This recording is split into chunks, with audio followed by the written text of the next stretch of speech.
अहिल्यानगरच्या कर्जत येथे काही दिवसांपूर्वी राष्ट्रवादी काँग्रेस शरदचंद्र पवार पक्षाच्या नगराध्यक्ष उषा राऊत यांच्यावर त्यांच्याच पक्षातील नगरसेवकांनी अविश्वासाचा ठराव दाखल केला होता। त्यानंतर कर्जतसह राज्यात नवा राजकीय स्फोट पाहायला मिळाला। त्यानंतर राजकीय आरोप प्रत्यारोपण नंतर अविश्वास ठरावाच्या दिवशीच उषा राऊत यांनी वैयक्तिक कारणास्तव पदाचा राजीनामा दिला। त्यांच्या रिक्त झालेल्या जागेवर रोहिणी सचिन घुले यांची बिनविरोध नगराध्यक्ष म्हणून निवड झाली, तर उपनगराध्यक्ष म्हणून संतोष मेत्रे यांची निवड झाली। या दोघांनी सभापती प्राध्यापक राम शिंदे यांच्या उपस्थितीत संत गोदड महाराज मंदिरामध्ये आरती करून आपल्या पदाचा पदभार स्वीकारला। यावेळी सभापती शिंदेच्या उपस्थितीत भव्य मिरवणूक काढण्यात आली। पदभार स्वीकारल्यानंतर सभापती शिंदे यांनी पदाधिकाऱ्यांना शुभेच्छा देत अभिनंदन केले। कर्जत नगर पंचायत मध्ये आज नगराध्यक्ष आणि उपनगराध्यक्षांनी आज उपनगराध्यक्षाची निवड झाली। दोघांनी माझ्या उपस्थितीमध्ये चार्ज घेतलेला आहे।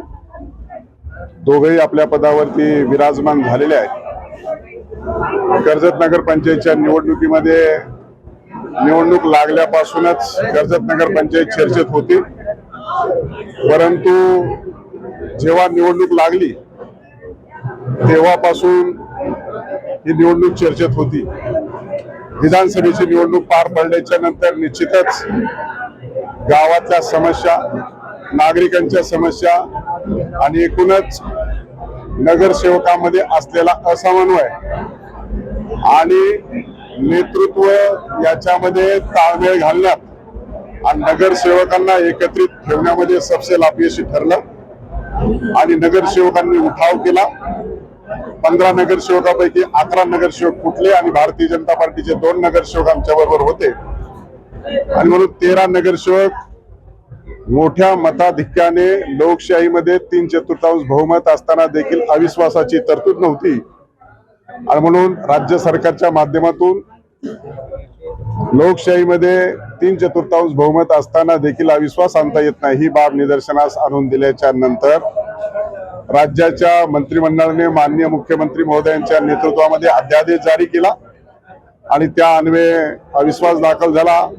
अनेक वेळा कोर्टामध्ये चॅलेंज देण्याचा प्रयत्न केला, परंतु 4 वेळेस माननीय हायकोर्टाने फेटाळून लावलं आणि आज शेवटी मागच्या 28-22 तारखेला नगराध्यक्षाची निवडणूक झाली। आज उपनगराध्यक्ष संतोषप्पा मेहत्रे यांची निवड झाली, नगराध्यक्ष रोहिणीताई सचिन घुले यांची निवड झाली आणि एकदाच हे परिवर्तन झालेलं आहे। मला असं वाटतं की दुसऱ्यावरती आरोप प्रत्यारोप करत असताना आपण स्वतः याचं चिंतन केलं पाहिजे।